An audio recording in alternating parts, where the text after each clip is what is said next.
Qışın soyuq nəfəsi geridə qaldı. Təbiət oyandı, yaşıl dona büründü. Qaran quşların muştuluq gətirdi bizə. Baharın mübarək üzü göründü. Çaylar coşub daşır, dağlar gül açır. Hər tərəf ətrafa şən nəğmələr saçır. Novruz gəlir, elimizə yaz gəlir. Süfrələrə bərəkət avaz gəlir. Ot qalansın, alovu göyə qalxsın. Hər qəlbə sevinç, hər evə yaz gəlir. Novruz gəlir, elimizə yaz gəlir.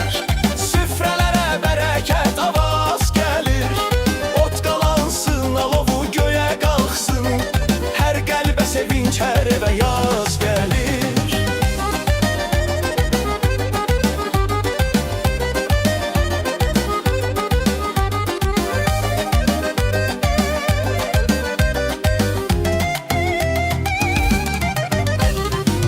Səməni boyatar, süfrələr bəzənər. Şəkər bura, paxlava, qaba düzülər. Papaqlar, attılar, qapıları döyülər. Küsülər, barışar, üzlər gülər. Yeddi nemət düzülər bayram xonçasına. Nur çilənər hər evin pəncərəsinə. Novruz gəlir, elimizə yaz gəlir. Süfrələrə bərəkət avaz gəlir. Ot qalansın, alovu göyə qalxsın.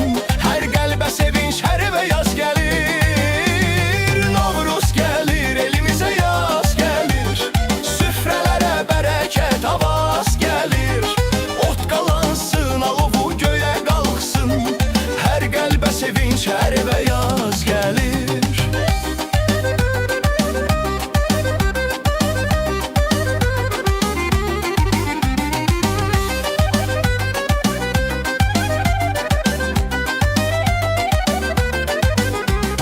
Bugün elimizdə bayram günüdür.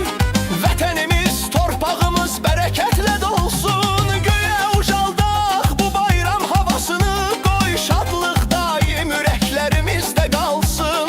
Novruz bayramınız mübarək olsun. Novruz bayramınız mübarək olsun. Novruz gəlir, elimizə yaz gəlir. Süfrələrə bərəkət avaz gəlir. Ot qalansın, alovu göyə qalxsın. Hər qəlbə sevinç, hər evə yaz gəlir. Novruz gəlir, elimizə yaz gəlir. Süfrələrə bərəkət avaz gəlir.